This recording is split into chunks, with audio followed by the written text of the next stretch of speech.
everyone and welcome. This is a very special moment for us because this is our first ever podcast episode and we couldn't have chosen a better day to have it than Women's Day.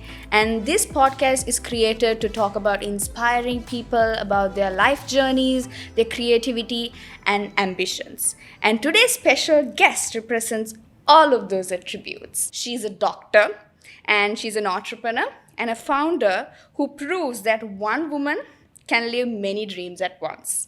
So she's a founder of Coffee Colombo and the creative force behind her clothing brand, House of Fresha. So drum roll please as I welcome Nivetha Sivakumar. Thank you so much for that introduction and thank you so much for having me. It's truly an honor to be the first guest in your new show. Thank you so much for coming, Nivetha. Thank you. Pleasure is entirely mine. So also, Happy Women's Day. Happy Women's Day to you and to all the beautiful women out there. So before we get into your journey, let's start with something fun. If someone had to describe your life in 3 words, what would they be? Chaotic. Because everyone always thinks I'm very put together, but actually it's also very chaotic. It's a side that not many people see. So chaotic, colorful, happy. Happy, chaotic, colorful and happy. You're like, wow. Somehow it all goes together. Okay, so let's dive into that more. So you're also a doctor and you also have built like other brands as well, like yes. House of Fresha and also restaurant. So was there a moment when you realized okay, I don't want to limit myself to just one identity, not just like a doctor or just a entrepreneur. I want to have this identity only. Do you feel just pressure to do one path? Was there anything? I think definitely yes, because the career path that I chose was to be a doctor. And I come from a very typical brown family where, they think that being a doctor, being a lawyer and being an engineer is equivalent to being successful. So I come from a family that thinks that way, definitely more open-minded than that, but the base of it, yes. And back in school, I was someone I was never forced to become a doctor, but I was someone who was always just good in biology, I was top of the class for biology and things like that. I was like, okay, fine, this is probably the best thing for me to do. And I always like problem solving. And when it comes to medicine and diagnosis, I think you're solving problems every day. So it's a kind of adrenaline rush as well. So I was like, okay, fine, maybe this is the thing to do. But the thing is, when you're doing medicine and the respect that comes with it, it kind of automatically tunes you to think that this is the way to go and the only way to go. And that is, being a doctor is something that a lot of people dream of their entire life. Some people from their childhood, they think, okay, when I grow up, I want to be a doctor. And that is all you think about. When you're a doctor, you're like, okay, I am well established. I have done everything in life. I have become a doctor. So we come from a society that thinks that if you fall under one of this, your life is fully settled. You have achieved everything. So I'm also coming from a family that somewhat thinks like that. Okay. So I definitely had that as a limitation, as in is this allowed? Is it allowed for me to be a doctor and to do something else? Is it allowed to think outside of medicine? Will I be accepted? So all these were definitely questions that were running in my mind constantly before I started Coffee Colombo. So I feel like every Asian parents would like you because you have doctor entrepreneur. Yeah, they have now. Yeah, now since I've done that part, no, they can't say anything much, because I think if I was just out there running a restaurant and you won't believe up until today there are actually people who come and speak to me at the restaurant and they're like, oh, I heard you're a doctor, and they're like, oh, maybe you should concentrate on that, maybe you should just. I've heard this many times. You're a doctor, why are you doing this? Why are you at the restaurant? But why not? Why not? What's wrong with that? What's wrong in running a restaurant? What's wrong in running my own business?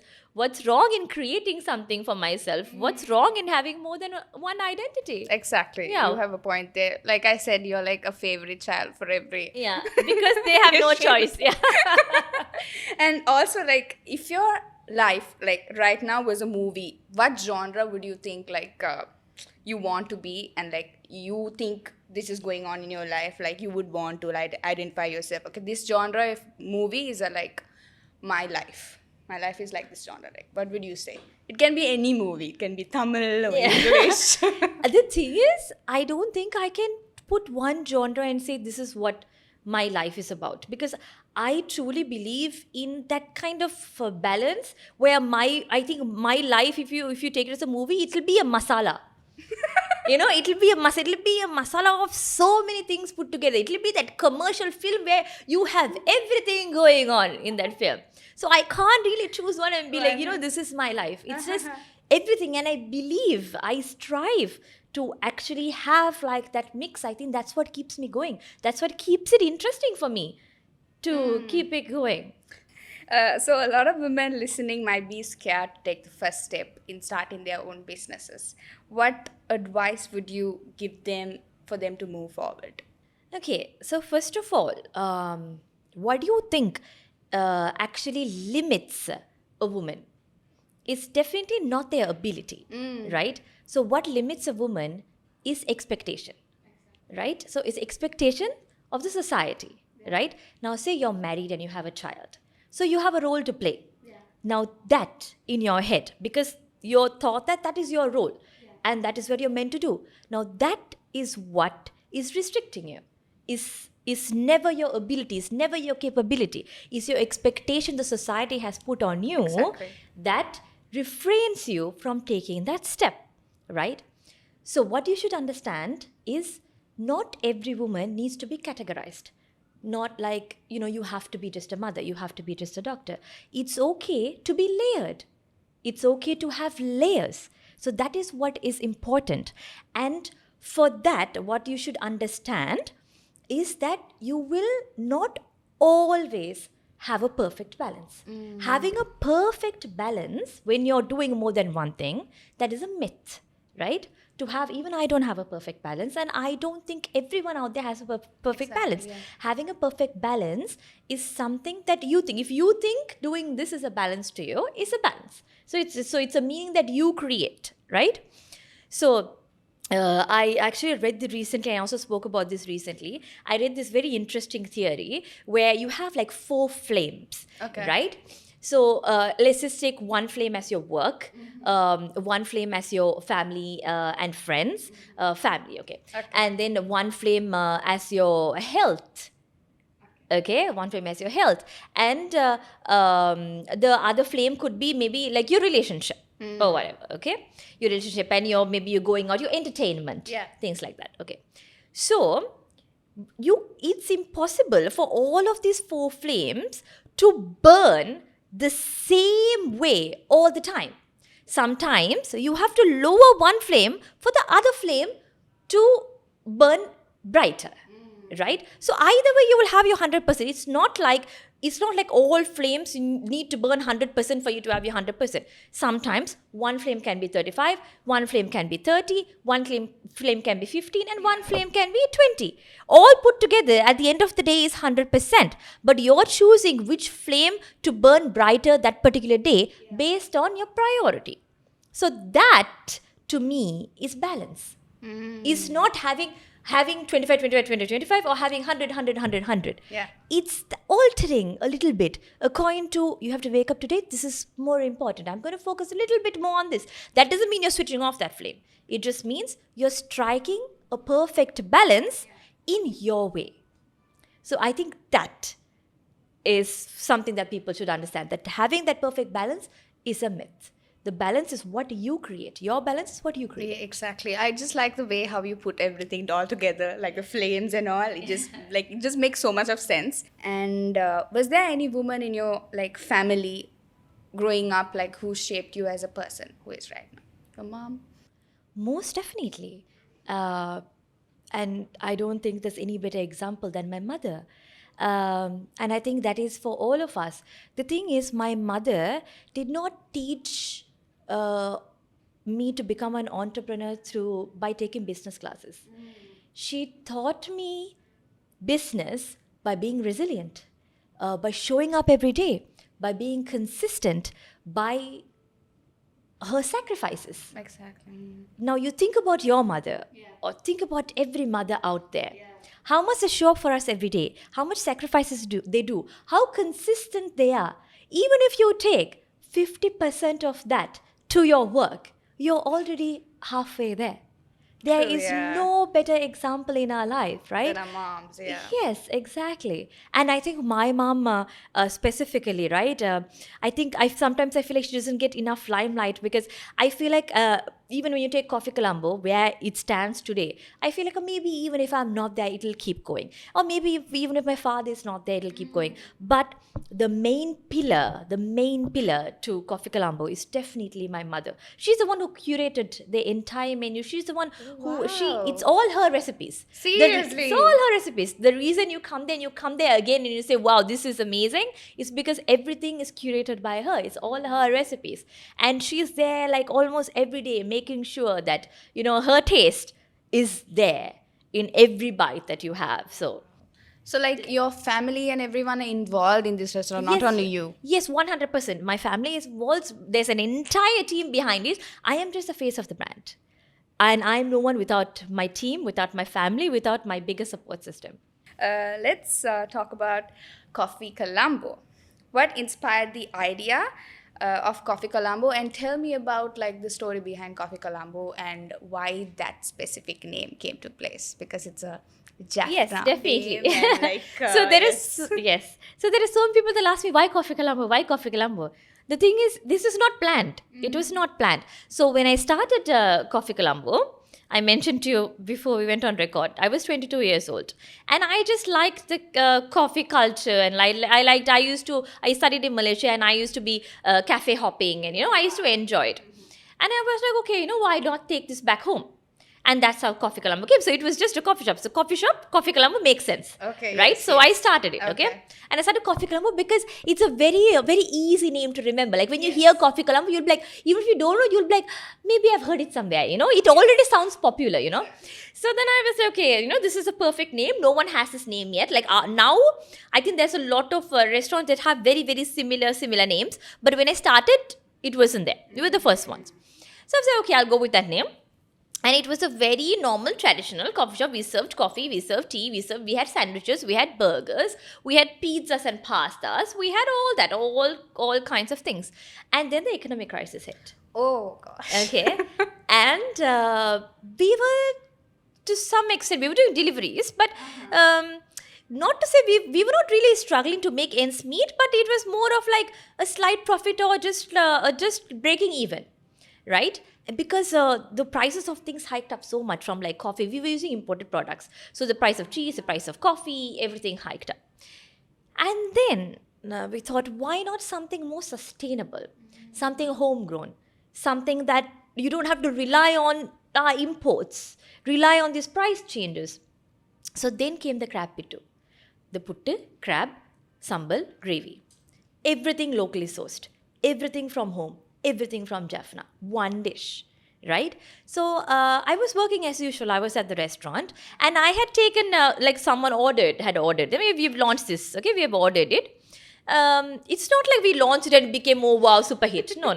We just launched it. Okay, I took a video. I had posted on my social media. Okay. And then 3-4 days later, people are coming and asking specifically for this. And then now the crowd is getting bigger and bigger. We don't have enough to serve. I don't have enough manpower, and I don't have enough crabs to serve, right? And I was running here and there. I was like literally making drinks. I was making the sambal in the kitchen. Like I was literally doing all of this, right? Trying to plate this in, trying to take the orders, trying to give it out. I didn't have enough manpower. And then I randomly opened my TikTok. Okay. And this particular reel I told you, I had taken a video. It had gone viral. Oh. And that was our moment. That is when I realized that there is a gap in the market. That is when I realized that people appreciate homegrown food. People appreciate just something that I eat every day at home.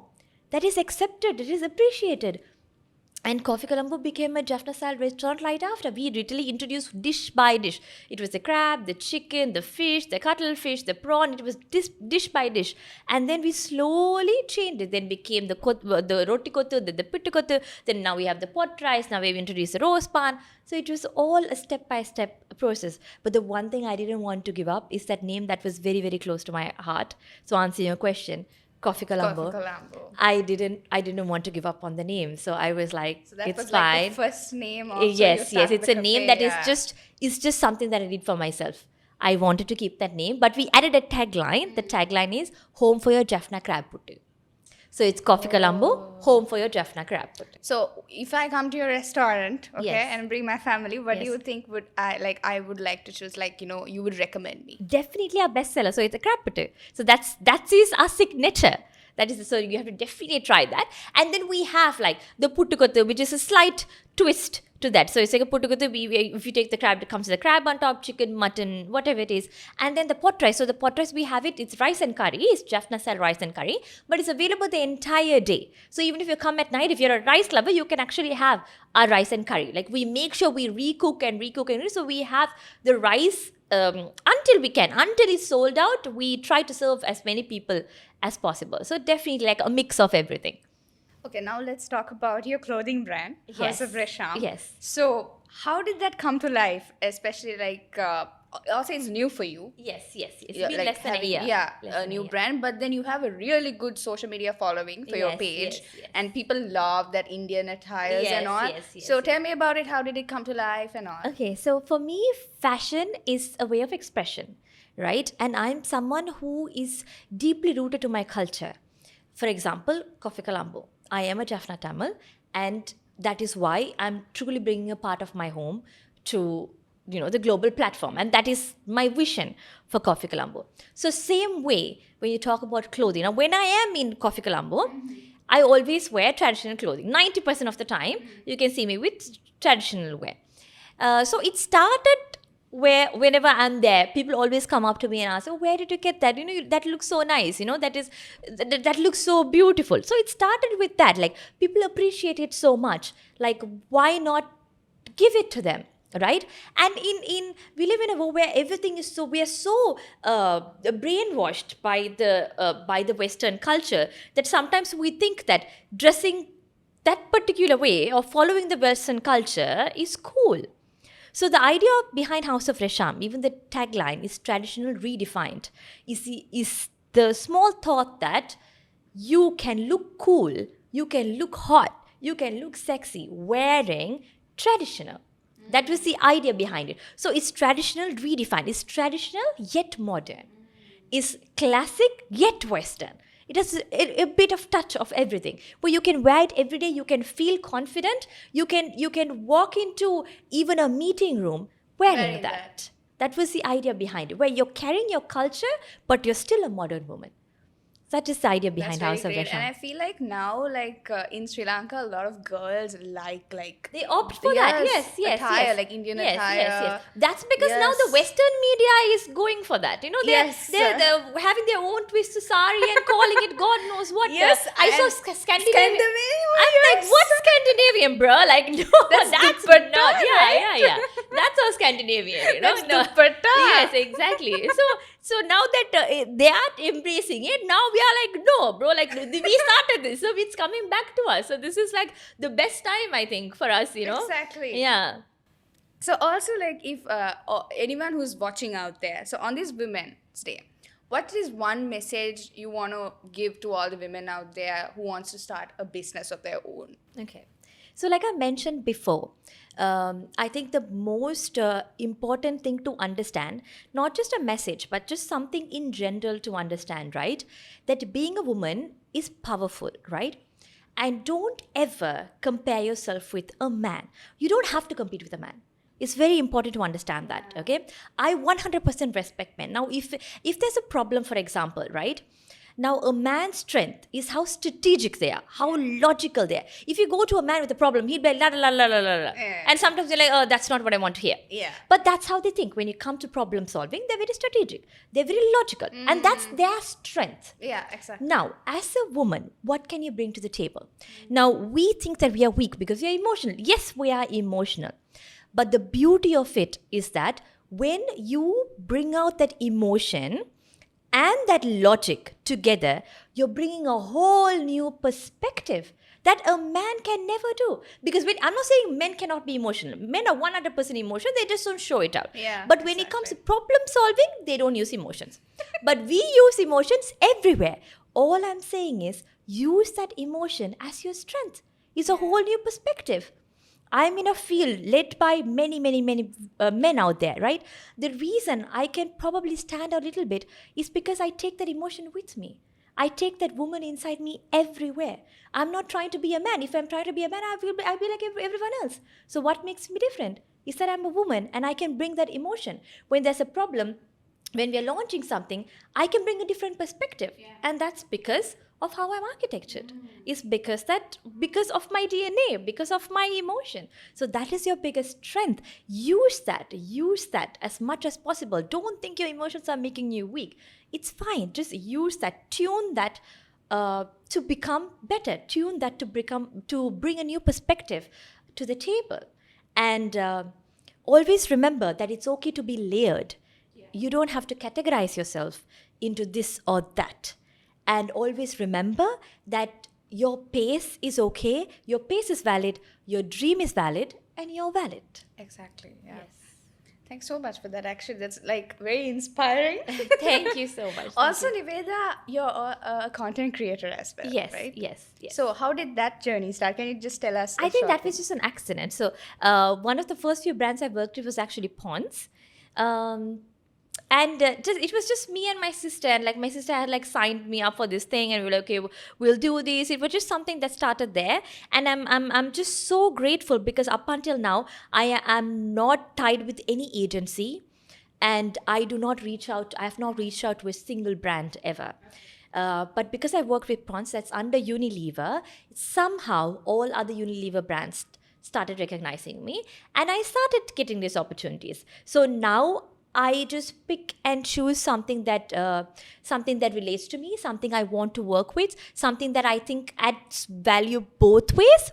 So those brands I take up and I do, whether it's an advertisement or whether it's just a collaboration or whatever it is. Like when I relate to something, and when I want to work with a brand, when it's a brand I actually look up to. And the thing is that because Coffee Colombo, I'm the one who handles the marketing. Yeah. I'm the one who handles the page. Similarly with House of Resham, I'm the one who does it because I think that no one understands my own brand better than me. Yeah. Right? It's not like I don't trust the people who have a degree in this. I think marketing is more than a degree. I think it's not just black and white. Yeah. And when you're there every day, you're seeing people, you're actually seeing how people react.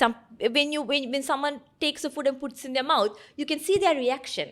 Exactly. You know how to promote the food. When you see that, you know what to do. You have a whole new perspective that is not just black and white, it's not just statistics. So then I learned marketing through that. So then I was like, okay, then I can also be a middle person that connects brands to people. So that's how the whole content creation came about. Thank you so much for about that. And last question, what is one thing that you are so proud of yourself as a woman? I think not just as a woman, but I think I'm not proud per se, but I'm someone, up until now, I have a lot of self-doubt. Mm-hmm. So that's why I always say, like, don't wait for you to be ready. Being ready is a myth. Having a balance is a myth. This is all a myth, right? I have self-doubt every day. When I launch something new in Coffee Colombo, the same way I was scared like 5 years ago, I'm still scared. I'm like, oh my God, will people accept this? Oh my God, this is nice. Are people going to say something? Are people going to come and throw stones at me? Like, I think to that extent, I'm so nervous every time, right? But the thing is that I think I always have a way to work beyond that. I always have to have a way to say, okay, fine, I am in self-doubt, but it's okay. I'm going to step up and I'm going to show up. And I think that is not something I'm proud about, but that is something that keeps me going, and is something that I want to share, because I think that is that consistency, and you looking, it's not about having self-doubt, it's not about having that fear. You will have it. If you're going to step outside your comfort zone, you will have fear. That fear is normal, but it's about how you work around that fear. How you wake up and say, it's okay. Like, it's okay if I fail. I'm going to wake up today and I'm going to give it my 100%. After that, whatever happens, happens. So it's about having that. So it's just it's a habit that I built, and a habit that I want to share. And I think a habit that will probably make you very routined and disciplined and get you somewhere, maybe. Great. Okay, Nivetha, thank you so much for joining with us. Thank you so much for having me. Thank you for coming and talking about your inspiring journey. And also you mentioned you started when you were 22. Yes. Which is amazing. Thank you so much. Some of the friends that I know also, they're struggling, I don't know what to do when they're in their 20s. Yes. But then you gave some insights, go for it, you can do it. We have to be emotionally stable. It was very inspiring. Thank you so much. Thank you so much for having me. It's really an honor to be here. And to everyone watching, happy Women's Day from the bottom of my heart. Thank you so much for joining with us. I will see you soon in another interesting video with another interesting guest.